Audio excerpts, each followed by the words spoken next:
nous sommes à Lubumbashi, la ville de Martin Kazembe Choula. La journée a été déclarée chômée et payée sur toute l'étendue de la République démocratique du Congo. C'est une réussite totale. Les magasins sont fermés. Juste les bâtiments que vous voyez, c'est le gouvernorat de la province du Haut-Katanga. Tous ont accepté d'honorer la mémoire de ce grand homme, Papa Simon Kimbangu, un homme extraordinaire. Aujourd'hui, le chef de l'État Félix-Antoine Tshisekedi Tshilombo, Fouachi Beton Mukwa Ntombolo, a finalement accordé ce qu'il avait promis aux Kimbanguistes. Il était lui-même en Kamba, à Nouvelle-Jérusalem. Il avait promis qu'il ferait du 6 avril une journée fériée en mémoire de ces combattants de lutte, Simon Kimbangu, pour les actions qu'il a menées en faveur de la conscience africaine. Alors, chose faite, donc Simon Kimbangu a passé 30 ans, il recevait 120 coups de fouet par jour. Il était logé dans une petite cellule que nous allons vous faire découvrir tout à l'heure. Donc son histoire, c'est une histoire alarmante en même temps, mais voilà.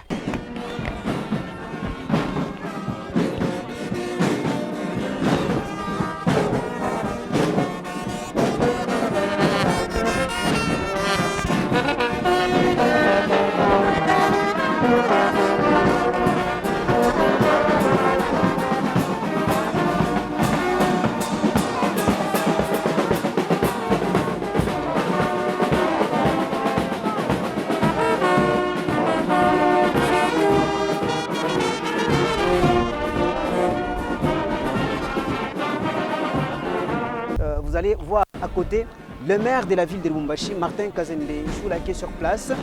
Il y a le bourgmestre adjoint de la commune de Lubumbashi, M. Oscar Dinanga, qui est aussi sur place.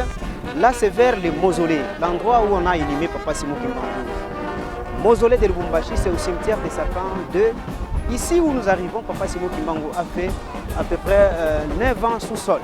Alors, l'autorité urbaine va pouvoir procéder au dépôt d'une gerbe de fleurs dans ce mausolée de Papa Simon Kimbangu. Vous savez, Lubumbashi regorge une histoire très importante en matière du kimbanguisme. Et là, nous nous dirigeons vers les Sapins 2, le cimetière des Sapins 2, qui a accueilli Papa Simon Kimbangu depuis 1951 jusqu'à 1960, année à travers laquelle on est venu exhumer son corps. On ne voudrait pas vous en dire un peu plus, mais nous allons d'abord découvrir ensemble. Ok. Voilà, nous voici devant les mausolées de Papa Simon Kimbangu, le mausolée de Lubumbashi. Ici, Papa Simon Kimbangu fut inhumé le 13 octobre 1951, un jour après sa mort. Et là, c'est l'autorité urbaine qui s'approche pour déposer sa gerbe de fleurs. Voilà, nous allons voir ce qui va se passer tout à l'heure là. Nous allons voir l'autorité urbaine. Et là, avec le représentant provincial intérim de l'église kimbanguiste, l'autorité va s'approcher. Bon, il y a une exigence, hein, surtout pour les kimbanguistes. Avant d'y entrer, il faut enlever d'abord les chaussures. En commençant par moi-même, je vais le faire parce que j'ai envie aussi d'y aller. Là, c'est l'autorité urbaine, Martin Kazembe Choula, en toute humilité, lui-même toujours cédé à la tradition. Il est en train d'enlever les chaussures parce que c'est la condition pour accéder au mausolée de Papa Simon Kimbangu, ici à Lubumbashi. C'est vers l'entrée du mausolée de Papa Simon Kimbangu de Lubumbashi. Ici, pas trop de bruit, il faut être habillé décemment. D'ici là, le gouverneur de la province du Haut-Katanga, Jacques Aboulakate, va faire son entrée. Il va se faire accompagner certainement du maire de la ville de Lubumbashi, Martin Kazembe Choula, et du bourgmestre adjoint de la commune de Lubumbashi, Oscar Dinanga. Alors, nous allons découvrir cette première image, peut-être qui va vous faire plaisir, avec le mausolée de Papa Simon Kimbangu. Voilà, notre caméraman va nous faire découvrir cette image. La voilà, la belle image. C'est ici que Papa Simon Kimbangu a passé 9 ans sous sol. Donc, après son décès, à l'hôpital Johnson Sendwe, dans la salle numéro 7, lit numéro 12. Un jour après, on l'a amené ici pour l'inhumation. Il est venu ici pour l'inhumation. Il est passé ici sous sol. Mais 9 ans après, on est venu pour l'exhumation de son corps. Rassurez-vous que son corps n'avait pas connu de corruption. Si bien que ce corps-là n'avait pas subi de traitements chimiques. Mais c'est un corps qui était resté intact 9 ans durant, jusqu'au jour de l'exhumation. Les images, nous pourrons toutefois vous les faire parvenir parce que ce sont des images en noir et blanc qui existent encore. Et là, nous allons accueillir les gouverneurs de la province du Haut-Katanga, Jacques Aboulakate vient de faire son entrée ici est salué par le maire de la ville de Lubumbashi, Martin Kazembe Choula, salué aussi par l'équipe dirigeante de l'église Kimbangu. Et là, c'est l'autorité provinciale du Haut-Katanga, Jacques Aboulakatwe, qui s'approche pour déposer sa couronne, sa gerbe de fleurs. Il est entouré de l'équipe dirigeante de l'église kimbanguiste. Il y a également le maire de Lubumbashi, Martin Kazembe Choula, qui est sur place. Le bourgmestre de la commune de Lubumbashi, à titre intérimaire, le bourgmestre adjoint Oscar Tinanga, qui est aussi là, devant les mausolées de Papa Simon Kimbangu. Seule condition, on n'y entre pas avec les chaussures. L'autorité provinciale s'est conformée, il y a le maire de la ville de Lubumbashi s'est conformé, donc bref, tout le monde s'est conformé. Que ce soit les protocoles, les journalistes, tout le monde est là. Pour les dames, la seule condition, c'est mettre des mouchoirs de tête avant d'entrer. Voilà.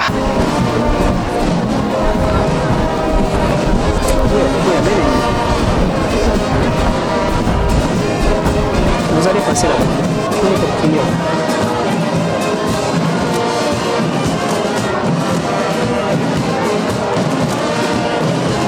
C'est un mausolée à double porte. On entre par ici et on va sortir par l'autre côté. Et là, c'est l'autorité urbaine, Martin Kazembe Choula, qui s'approche aussi pour aller découvrir cet endroit, aussi historique, mais aussi touristique. Voilà, il va sortir par l'autre côté. Et comme vous pouvez le constater à la presse de la mairie, il y a les gouverneurs de la province du Haut-Katanga qui vient d'entrer.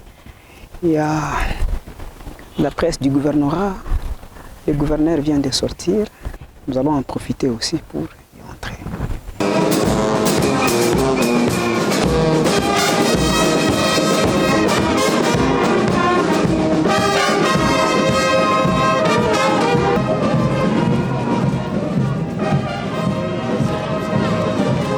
Le soleil est tellement ardent, nous sommes ici dans cette ambiance. La fête est en train de continuer. À Lubumbashi, en tout cas, la mobilisation a été totale. Les fidèles kimbanguistes et même les autres curieux sont venus très nombreux pour assister à cette procession. En tête, le gouverneur de la province du Haut-Katanga, Jacques Aboulakatwe. Il y a le maire de la ville, le patron de la ville, Martin Kazembe Choula, qui les autres appellent les Bogards. Il est avec nous en train de marcher. Là, nous nous dirigeons vers l'ancienne prison de Kasombo. Prison où Papa Simon Kimbangu a passé 30 ans. Et nous allons découvrir cette prison juste après cette procession.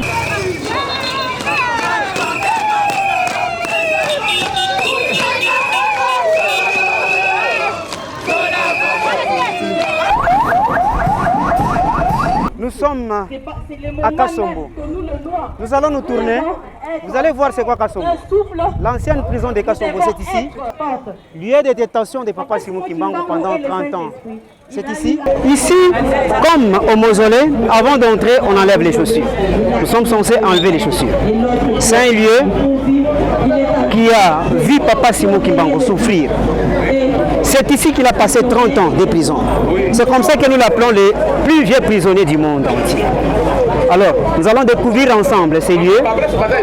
Et pour votre information, Papa Simon Kimbangu est arrivé à Lubumbashi, c'était le 19 janvier 1921.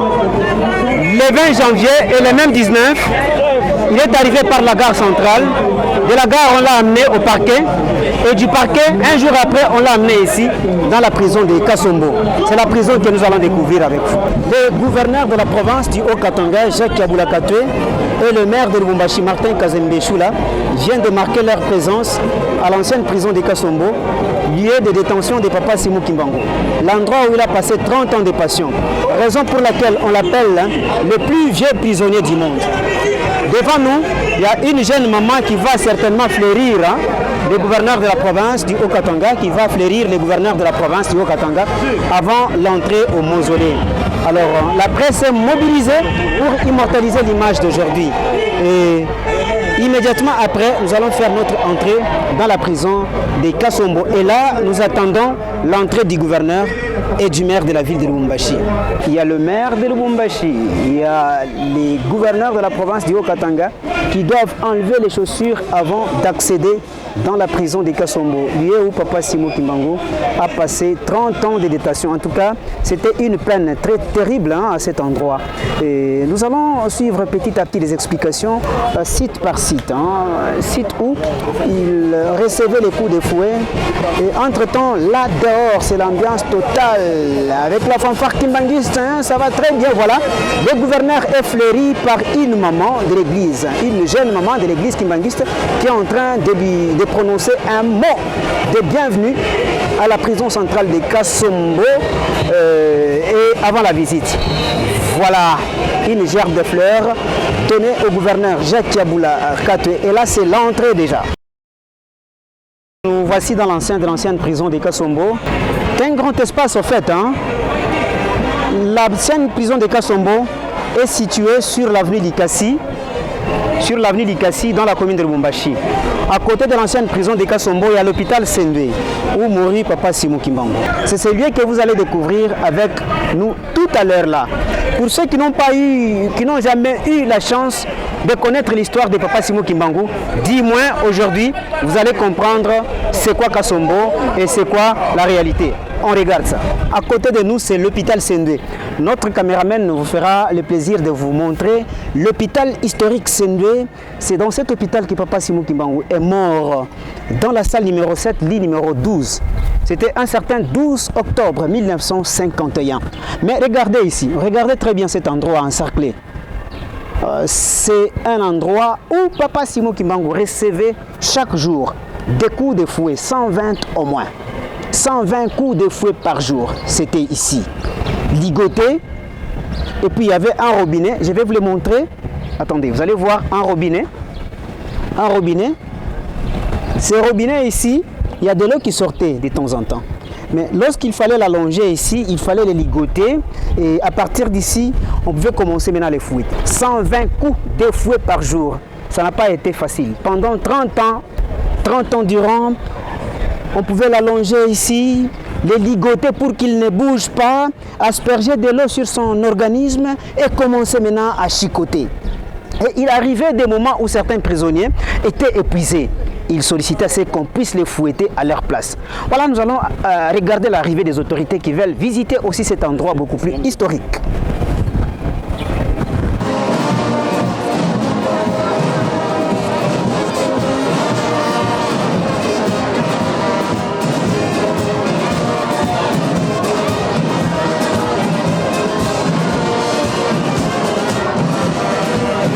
Nous poursuivons notre chemin, nous sommes toujours dans l'enceinte de l'ancienne prison de Kasombo. Cette fois-ci, nous allons découvrir les puits de torture de Papa Simon Kimbangu. Après avoir reçu les coups de fouet, il fallait l'imbiber dans l'eau salée, dans laquelle on a aussi mis de l'acide sulfurique, mais l'homme avait résisté face à toutes ces tortures.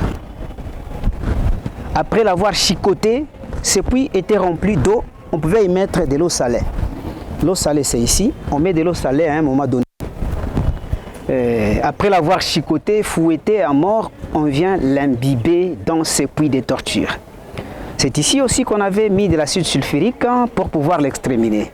Mais au moment où ça n'avait pas réussi, leur coup machiavélique n'avait pas réussi, les Blancs qui géraient la prison à l'époque avaient osé mettre son pied pour voir si réellement l'acide sulfurique allait avoir des effets sur son organisme.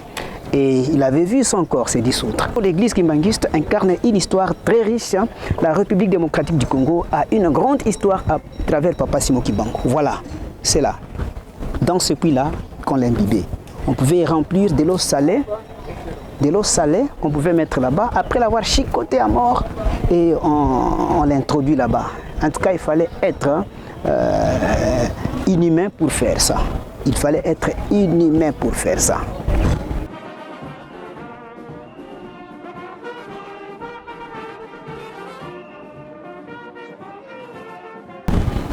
Nous étions de l'autre côté cette fois-ci. Nous allons découvrir quelques cellules les cellules où Papa Simon Kimbangu a été incarcéré, de quelle manière, dans quelles conditions où il était en train de vivre. Ok, venez voir. Il y a deux parties ici. De ce côté, c'était les cellules consacrées aux prisonniers des sexes masculins, les hommes, et de l'autre côté, c'était pour les femmes. Alors venez voir le premier jour que Papa Simon Kimbangu est arrivé ici, il avait été introduit dans une cellule où il a passé 7 jours avant d'être conduit dans une autre cellule qui avait été aménagée. Voilà, ici, il est strictement interdit de prendre les images de l'intérieur, mais nous allons vous permettre, à travers cette cellule, vous allez voir la configuration, c'est la même. Là-bas, vous allez voir qu'il y a un lit en béton. Il y a un lit en béton et juste à côté du lit, il y a les installations sanitaires, les toilettes. Donc il y a des toilettes à côté du lit et ici on pouvait donner à chacun une couverture. D'un côté, on l'étale et de l'autre côté, on se couvre. C'était fermé hermétiquement dans cette cellule-là. Donc lorsque vous êtes enfermé dans cette petite cellule ici, imaginez-vous, chers amis, 30 ans, vivre dans des conditions pareilles, c'est inhumain. Et juste à côté, vous allez voir qu'il y a une longue clôture. Mais malgré ça, ils ont cru que non, ils pouvaient fuir, ils pouvaient peut-être escalader les murs. Comment c'est comme ça qu'on a aménagé une autre cellule que vous allez découvrir avec moi. Ici, nous sommes dans la cellule où Papa Simon Kimbangu a passé 20 ans. C'est juste tout droit. C'est juste tout droit. Après avoir passé 7 jours, on l'a amené ici, dans cette autre petite cellule. Il a passé 20 ans. Les conditions sont presque les mêmes, hein, sauf qu'il y a un petit véranda de l'autre côté là, mais les conditions restent presque les mêmes. Donc c'était une vie pénible hein, qu'un homme normal ne pouvait pas accepter de vivre. 30 ans durant, raison pour laquelle nous l'appelons le plus vieux prisonnier du monde. Donc il faudra d'abord compter à partir d'ici, là 7 jours ici 20 ans, et il y a une autre cellule où il a passé 10 ans. Nous allons découvrir d'autres cellules hein, dans cet espace que nous appelons espace 20 ans. De l'autre côté là, c'est un mur de séparation qui sépare la morgue de l'hôpital Sendwe. Donc juste après ces murs, il y a la morgue de l'hôpital Sendwe. Mais qu'est-ce qui se passait? Vous allez voir qu'il y avait une petite porte qu'on a déjà fermée. En fait, pour les condamner à mort, après les avoir exterminés, on pouvait les faire directement sortir par ici vers la morgue de l'hôpital Sendwe avant de les enterrer. Voilà, il y a une porte où on pouvait évacuer les corps. Regardez, on pouvait les évacuer déjà à partir d'ici et les amener à la morgue de l'hôpital Sendwe. Et pour des raisons sécuritaires, cette porte a été fermée par les Kimbanguistes. Alors cet espace est réservé uniquement pour les détenus de sexe féminin, les femmes. C'est tellement vaste, hein? C'est vaste. Et pour la petite histoire, c'est depuis 1980 que le président Mobutu avait signé un acte pour céder cet espace à l'église kimbanguiste. C'est depuis 1980 que cette concession appartient à l'église kimbanguiste. Du côté des femmes, il y avait quand même hein, une nette différence. Leur cellule était quelque part là, aérée. Et ça, c'était un hangar où ils pouvaient se retrouver pour le repos et pour manger. Mais c'est après qu'on a la prison de Kasapame. Au départ, c'était la seule prison de la province du Haut-Katanga. Et la grande prison, c'était ça, Kasombo. Pourquoi nous disons que Papa Simon Kimbangu est le père de l'indépendance de la République démocratique du Congo? C'était à cet endroit où il recevait les personnes qui venaient les visiter. C'est à partir d'ici qu'il va se prononcer sur l'indépendance de la RDC, que la RDC va accéder à la souveraineté nationale et internationale en 1960. Mais c'était déjà en 1944, c'est ici. Visiter cet espace. Raison pour laquelle on l'appelle aussi prophète, hein, prophète. Donc cette prophétie-là, mais la prophétie la plus célèbre, hein, l'homme blanc sera noir et l'homme noir sera blanc. Mais une autre prophétie, c'est ici. En 1944, Papa Simon Kimbangu annonce l'indépendance ou encore prophétise l'indépendance de la RDC 16 ans avant.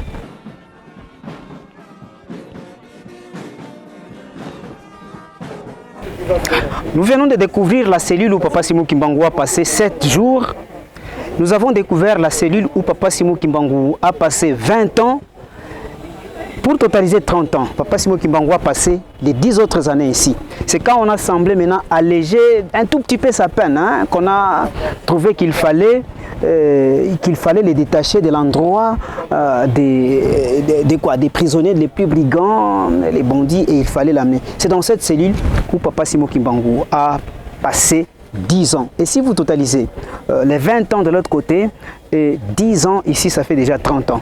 C'est le plus vieux prisonnier du monde entier. Et comment ça s'est fait? Ces jours-là, on l'a retrouvé dehors, pendant que la cellule était cadenassée, comme celle-là. Lorsqu'on lui a posé la question par le directeur de prison, il répondra que non, moi, ma prison est terminée. Mais en voulant forcer sa nature pour les réintroduire dans la cellule, c'est alors qu'une maladie va se provoquer, entre autres la dysenterie. C'est comme ça qu'on va l'amener pour cause de soins à l'hôpital Sendwe dans la salle numéro 7, lit numéro 12. C'est là qu'il rendra l'âme.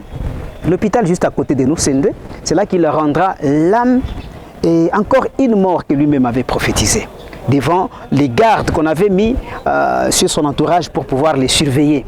Il annoncerait que je mourrais un certain vendredi 12 octobre 1951, ce qui avait été fait. Je vous ai dit qu'il y a différents sites quand vous êtes ici à Kasombo. À l'endroit où nous nous retrouvons, c'était un certain dimanche. On l'avait exigé de faire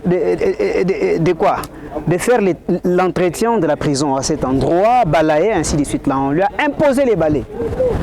Mais pendant que les Blancs ont insisté pourvu qu'il fasse le travail les dimanches, il leur a dit que c'était les jours de repos, selon les recommandations divines. Mais du fait qu'ils ont insisté à ce qu'il balaye, lorsqu'il a pris les balais, il l'a mis sur terre et les balais avaient pris feu de lui-même. Les photos sont là. Donc ce sont les photos là que vous voyez avec les balais un peu brûlés.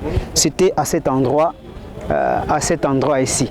Mesdames et messieurs, ça a été pour nous un plaisir de découvrir ces lieux. Kasombo, un lieu sacro-saint, un lieu plein d'histoire. Alors c'est un grand plaisir pour nous. Voilà pourquoi nous rendons hommage mérité au chef de l'État Félix Antoine Tshisekedi Tshilombo qui a valorisé l'homme. Parce qu'à travers ça, du moins les Congolais apprendront l'histoire. À travers ça, le monde entier parlera de Papa Simon Kimbangu. À travers ça, l'Afrique parlera de l'histoire de Papa Simon Kimbangu.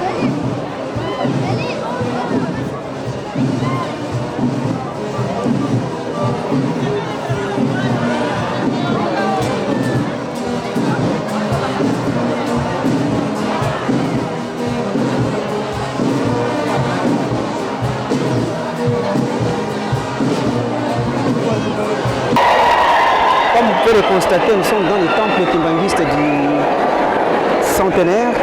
C'est dans les temples kimbanguistes du centenaire que nous sommes. Alors l'ambiance est tellement totale. Le gouverneur de la province du Haut-Katanga vient de s'exprimer en présence du maire de la ville de Lubumbashi, Martin Kazembe Choula. Il y a aussi le bourgmestre adjoint de la commune de Lubumbashi, Oscar Dianga, qui est sur place. Le temple est plein à craquer comme un œuf. Il y en a qui manquent de place. Pourquoi? Parce que l'ambiance est tellement totale. Vous pouvez constater qu'il y en a qui manquent de place. Ok, venez découvrir avec moi. Donc, les temples tellement prennent à craquer comme un œuf. Alors, nous allons essayer un peu de découvrir. Nous avons besoin d'une image de projet. Alors, c'est tellement. Il y en a qui sont dehors. Ceux qui sont venus avant ont eu de la place. Mais ceux qui sont venus en retard n'ont pas eu de place. Ils sont par moments assis à même le sol. Mais nous allons découvrir ça. Ok, voilà moi-même comment je suis en train de me... Écoutez, bientôt le gouverneur va sortir. Et le gouverneur va bientôt partir. Voilà. Là, c'est le gouverneur qui part. Le maire va l'accompagner certainement. Ok. Big Nicolas Banza. Et ça sera le tour du maire de la ville de Lubumbashi et se tenir debout dans ce beau temple. Voilà, c'est le plus beau temple du Sénégal. C'est le maire de la ville de Lubumbashi, Martin Kazembe Choula, qui a à ses côtés les bourgmestres. Il s'élève. Il s'élève. Et c'est la fanfare.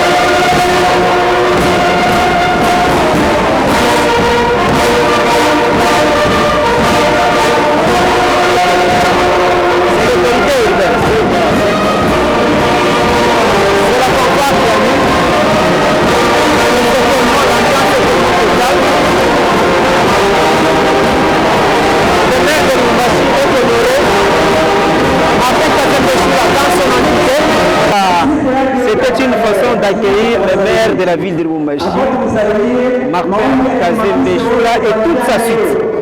Ok. Ok.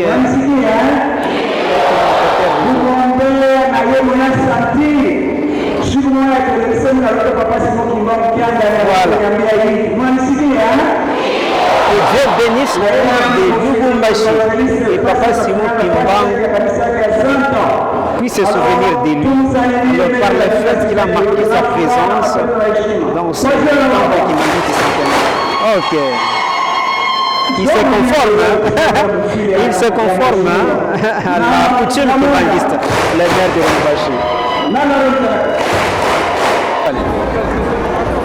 Voilà, ici nous sommes dehors. Comme nous l'avons dit, ceux qui sont venus avant ont eu quand même de la place, mais ceux qui sont venus en retard n'ont pas eu la chance d'avoir la place de regarder. Tout ce monde ici n'a pas eu de place à l'intérieur du temple.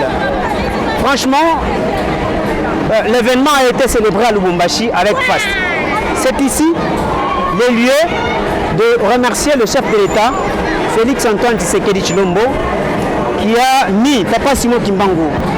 Nous allons assister au départ du gouverneur de la province du Haut-Katanga, lui avec qui nous avons été depuis le début jusqu'à ce niveau. Il a assisté à toutes les étapes, notamment la procession qui a été organisée. Nous avons été avec lui au mausolée et cette fois-ci nous sommes au temple kimbanguiste du centenaire et là tous les kimbanguistes se précipitent. Regardez, c'est beau, hein? Cette descente de la fanfare kimbanguiste.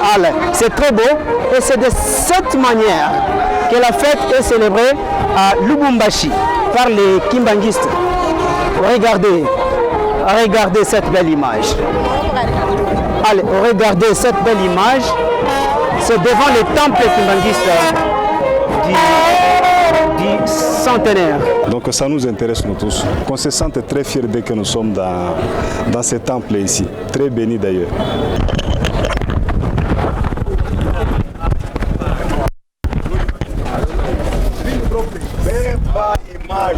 Au chef de l'État, nous adressons nos très sincères remerciements. Comme je l'ai dit d'abord dans un bref mot là, comme je l'ai dit, j'ai demandé au gouverneur de transmettre nos remerciements les plus sincères au chef de l'État. Parce que beaucoup sont passés, ils n'ont pas songé à faire ce qu'il a fait. Nous lui restons reconnaissants, nous sommes reconnaissants. Au gouverneur de la province et tous ses collaborateurs, nous présentons aussi nos très sincères remerciements. Parce que il est le premier gouverneur à marcher avec nous, kimbanguistes, à faire ce qu'il a fait. Ce n'est pas pour rien que j'ai dû l'appeler évangéliste. Il a évangélisé sa province. Vous vous rendez compte, à son niveau du gouverneur provincial, il a fléchi les genoux dans le mausolée aujourd'hui. Cela n'a jamais été fait par un gouverneur. Et il s'est donné aussi la peine de marcher avec nous. Et la distance qu'il a dû parcourir avec nous, elle est vraiment longue. Et sous un soleil accablant, nous sommes très reconnaissants. Et c'est ainsi que nous demandons à sa population, en tout cas, d'essayer aussi de suivre son exemple. Le maire de Lubumbashi de même, parce que lui aussi a fait de même. En tout cas, sincèrement, nous le remercions. Vous vous rendez compte, à leur niveau, et le gouverneur et le maire de la ville se sont déchaussés pour pour entrer dans le mausolée. Or, il y en a qui disent que ce mausolée n'est fâché à Bantumouch. Mais le maire de la ville s'est déchaussé. Il s'est humilié. Les gouverneurs provinciaux, il l'a fait aussi. Nous sommes très reconnaissants. Si ce message leur parvenait, en tout cas, qu'ils en tiennent compte, en tout cas, sincèrement, nous les remercions.